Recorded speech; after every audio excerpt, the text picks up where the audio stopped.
वाक्य विचार। पढ़िए और समझिए। हम बोलकर अपने विचारों का आदान प्रदान करते हैं। हम अपनी बात वाक्यों द्वारा दूसरों तक पहुंचाते हैं। यदि बात ऐसे शब्दों के समूह द्वारा व्यक्त की जाए कि वक्ता का अभिप्राय स्पष्ट न हो, तो कहा जाएगा कि अमुक वाक्य ठीक नहीं है, जैसे मार ही बना है गुलाब जामुन। यह वाक्य ठीक नहीं है। इसमें आए शब्द तो सार्थक हैं, किंतु वाक्य रचना में पदों का व्रपम ठीक नहीं है, अतः यह वाक्य नहीं कहलाएगा। यदि वक्ता इसे इस प्रकार कहे, माँ गुलाब जामुन बना रही हैं, तो बोले गए वाक्य का अर्थ स्पष्ट हो जाएगा। पदों शब्दों का ऐसा समूह जिसका अर्थ व अभिप्राय स्पष्ट हो, उसे वाक्य कहते हैं। ध्यान देने योग्य। कभी कभी एक या दो पदों से ही अपनी बात या भाव को प्रकट किया जा सकता है, जैसे इधर आइए, आया। उधर बैठिए, अच्छा। वाक्य की रचना पदों शब्दों के मेल से होती है। वाक्य स्वतंत्र व स्वयं में पूर्ण होते हैं। वाक्य में भाव आशय को प्रकट करने की क्षमता होती है। वाक्य के गुण। एक पूर्ण वाक्य वही होता है जो वक्ता के भावों या विचारों को पूर्ण तरीके से स्पष्ट करने में सफल हो। व्याकरण की दृष्टि से एक शुद्ध वाक्य में दिए गए गुणों का होना आवश्यक है।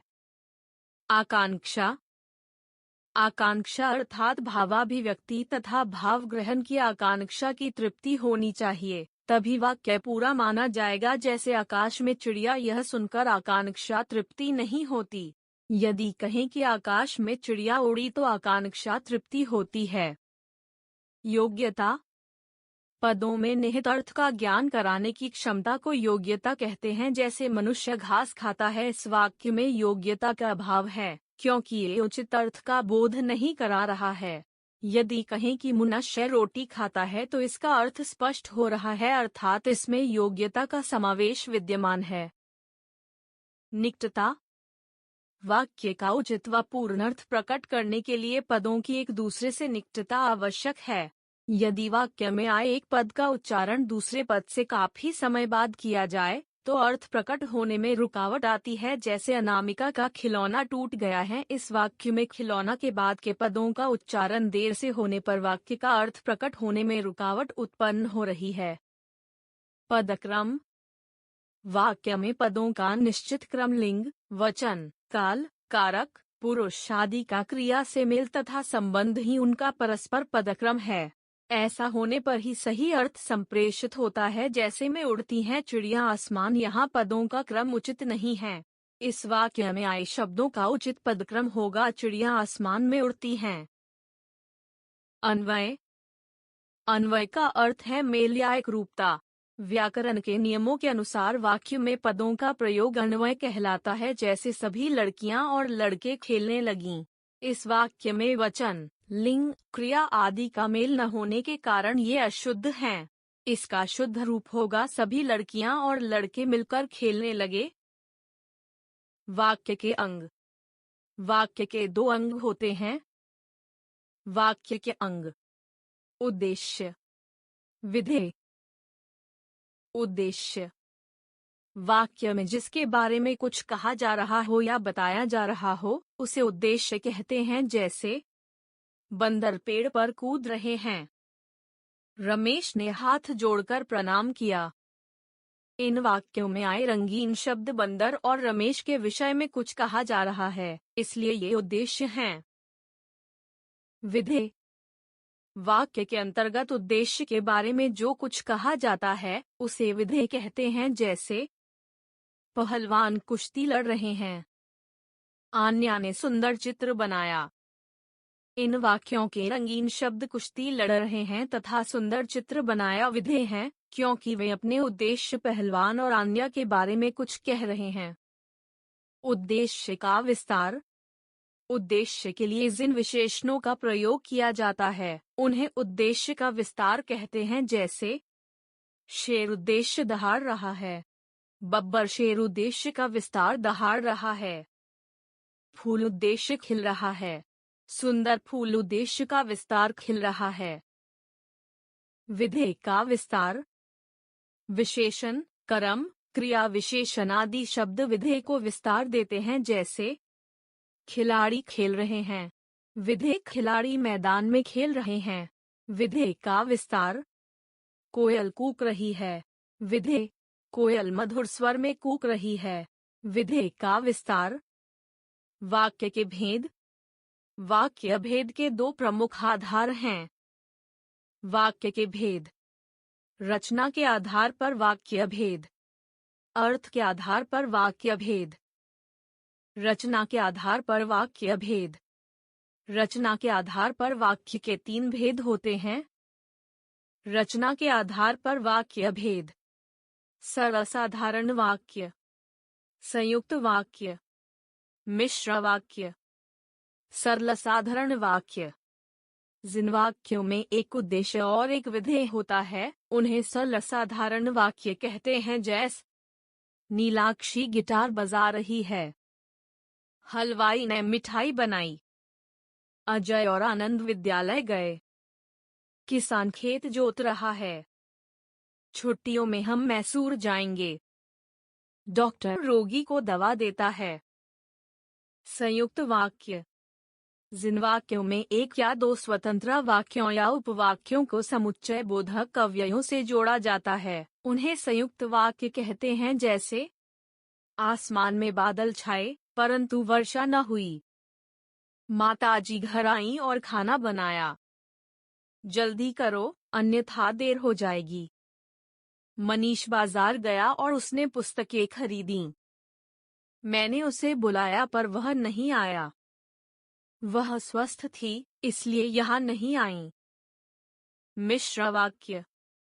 जिस वाक्य में एक प्रधान वाक्य हो तथा दूसरा उपवाक्य उस पर आश्रित हो उसे मिश्र वाक्य कहते हैं, जैसे जो परिश्रम करते हैं वह सफल होते हैं।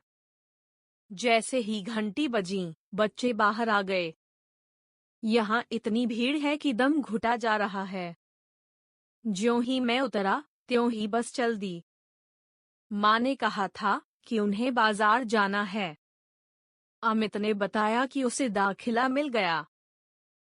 अर्थ के आधार पर वाक्य भेद। अर्थ के आधार पर वाक्य के 8 भेद होते हैं। 1 न विधानवाचक वाक्य, 2 न निषेधवाचक वाक्य, 3 न प्रश्नवाचक वाक्य, 4 न आज्ञावाचक वाक्य, 5 न संदेहवाचक वाक्य, 6 न संकेतवाचक वाक्य, 7 न इच्छावाचक वाक्य, 8 न विस्मयवाचक वाक्य। विधानवाचक वाक्य। जिन वाक्यों से कार्य के करने या होने का पता चले उन्हें विधानवाचक वाक्य कहते हैं, जैसे आकाश में तारे चमक रहे हैं, आसमान में काले बादल छा गए, सूरज चमकता है, आज बहुत गर्मी है। निषेधवाचक वाक्य। जिन वाक्यों में कार्य न होने का बोध हो उन्हें निषेधवाचक वाक्य कहते हैं, जैसे मुझे प्यास नहीं लगी है, मैं आज विद्यालय नहीं जाऊंगा, गाड़ी यहाँ नहीं रुकेगी, आकाश में तारे नहीं चमक रहे हैं। प्रश्नवाचक वाक्य। जिन वाक्यों के माध्यम से प्रश्न किए जाते हैं उन्हें प्रश्नवाचक वाक्य कहते हैं, जैसे आप कहाँ पढ़ते हैं, तुम्हारा परीक्षा परिणाम कब आएगा, तुम बाजार से क्या लाए, आज कितनी तारीख है। आज्ञावाचक वाक्य। जिन वाक्यों में आज्ञा, निवेदन या अनुमति की प्रधानता हो या जानकारी मिले उन्हें आज्ञावाचक वाक्य कहते हैं, जैसे आप बाहर बैठिए, ज्यादा ठंडा पानी मत पियो, कृपया अपनी कलम मुझे दीजिए, चुपचाप अपना काम करो। संदेहवाचक वाक्य। जिन वाक्यों में संदेह या संभावना का बोध हो उन्हें संदेहवाचक वाक्य कहते हैं, जैसे माँ ऑफिस जा चुकी होंगी, हो सकता है वह आ जाए, शायद मेरी लॉटरी लग जाए, क्या पता वह मुझे मिल जाए। संकेतवाचक वाक्य। जिन वाक्यों का होना किसी शर्त या स्थिति पर आधारित हो उन्हें संकेतवाचक वाक्य कहते हैं, जैसे यदि आप आज्ञा दें तो मैं आ जाऊं। समय पर स्टेशन पहुंचोगे तभी गाड़ी पकड़ पाओगे। परिश्रम करोगे तभी सफल होगे। यदि खान पान पर ध्यान दोगे तो स्वस्थ रहोगे। इच्छावाचक वाक्य। जिस वाक्य द्वारा वक्ता की इच्छा, अभिलाषा, मनोकामना, आशीर्वाद आदि का भाव प्रकट हो, उसे इच्छावाचक वाक्य कहते हैं। जैसे, सदा स्वस्थ रहो, आप हमारे घर अवश्य आइए, नववर्ष मंगलमय हो, बड़ों का आशीर्वाद तुम पर सदा बना रहे। विस्मयवाचक वाक्य।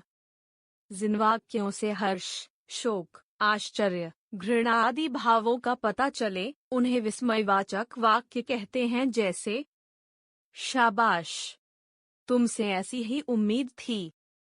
वाह, कितनी अच्छी खुशबू है। हाय, बेचारा सर्दी से कांप रहा है। उफ, कितनी गर्मी है। अब तक हमने सीखा, सार्थक शब्दों के समूह को वाक्य कहते हैं। वाक्य के 5 गुण होते हैं: आकांक्षा, योग्यता, निकटता, पदक्रम तथा अन्वय। वाक्य के 2 अंग होते हैं: उद्देश्य तथा विधेयताएं।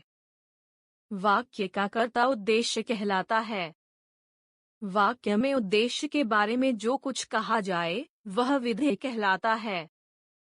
वाक्य भेद के 2 प्रमुख आधार हैं: रचना के आधार पर तथा अर्थ के आधार पर। रचना के आधार पर वाक्य के 3 भेद होते हैं: सरल वाक्य, संयुक्त वाक्य तथा मिश्र वाक्य। अर्थ के आधार पर वाक्य के 8 भेद होते हैं: विधानवाचक, निषेधवाचक, प्रश्नवाचक, आज्ञावाचक, संदेहवाचक, संकेतवाचक, विस्मयादिवाचक तथा इच्छावाचक।